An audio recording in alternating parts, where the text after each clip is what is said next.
Human rights activists say they still don't know the identities of those killed, and many of the passengers' families are still in the dark as to whether or not their loved ones are alive or dead.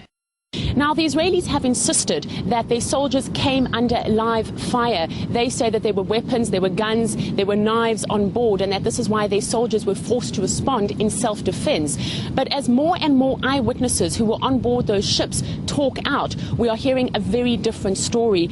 Adam Shapiro is a member of the board of the Free Gaza movement. His wife was on one of those ships, and this is what he had to say. She told me what happened on her ship when it was boarded by Israeli commandos.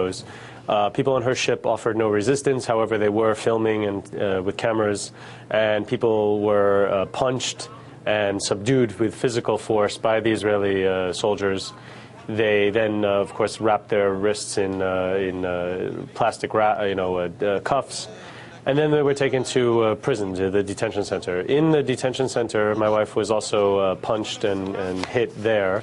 And then when she was being released, an Israeli police officer taking her out of the prison elbowed her in the face. The aggression came from the sky, from the helicopters, where the soldiers came down by ropes. And we waited in a room, in a foreroom, and suddenly we saw some people carrying one Israeli soldier. He was apparently not very hurt. I thought he has a breakdown or something like this. He was led in a saloon behind us, and I saw afterwards he came out. Second and the third came down, but after these three, no Israeli injured or soldier came down. And then I thought a lot, might be over 10 people, passengers, severely hurt, injured with blood, and came down, and they were treated in the saloon next to me.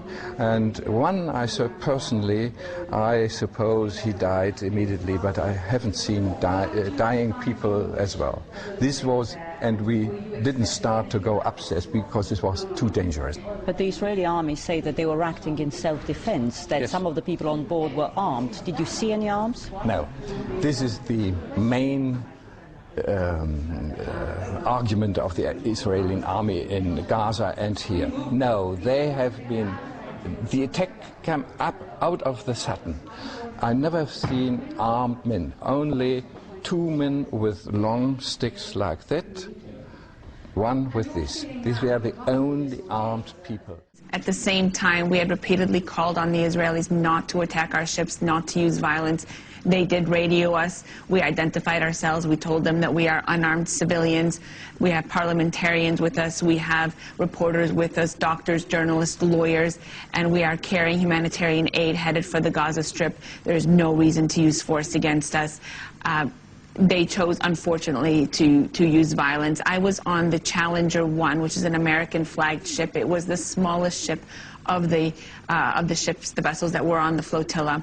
But we were traveling almost side by side with the Mavi Marmara, the Turkish ship, and so I could see the beginnings of the attack on that ship. I could see Israeli naval forces when they approached by sea, and the concussion grenades that they threw in, and also some firing. I don't know what it was in terms of what kind of bullets they were firing, but Israeli commandos were definitely firing. And then the captain took our ship full steam ahead because we were trying to, before we were overtaken, to get some news out to the international community. Unfortunately, all of our satellite systems were jammed, and after about 15 minutes of trying to outrun the Israeli naval forces, they surrounded our ship. They threw concussion grenades on our boat, used tasers, and then boarded, masked, and with their weapons, with their rifles actually cocked and ready, and they also had dogs with them. We tried to get them off just with our bodies and to prevent them from overtaking the ship. They beat many of us. Volunteer ended up with a bloody face. My head smashed against the deck of the boat. I just want to ask you one other question about this. Now, what our reporter Tim Huell was saying was that he, certainly in terms of the biggest ship, this was not primarily from the bigger ship's point of view about aid. It was about 600 or more so activists protesting about the blockade. Is that the case? We were carrying 10,000 tons of different forms of aid needed in the Gaza Strip, from reconstruction supplies to school supplies and medical equipment. And while we fully intended, our goal was to reach Gaza with this aid, our goal is not to perpetuate this cycle of humanitarian aid, because that's exactly what Israel's blockade is doing. It is squeezing the people of Gaza, letting a certain small amount of aid in that doesn't meet the needs of the people and is strictly limited to a few kinds of items. So thousands of items are denied entry under the pretext of security, but actually they have nothing to do with security. Like, why won't Israel allow in baby formula or paper, books, oxygen, anesthetics? These are the kinds of things that we were carrying on our ships. We wanted to deliver them because they are much needed in Gaza, but also we need to challenge the policy that leaves Gaza in need of humanitarian aid. Thank you for joining me.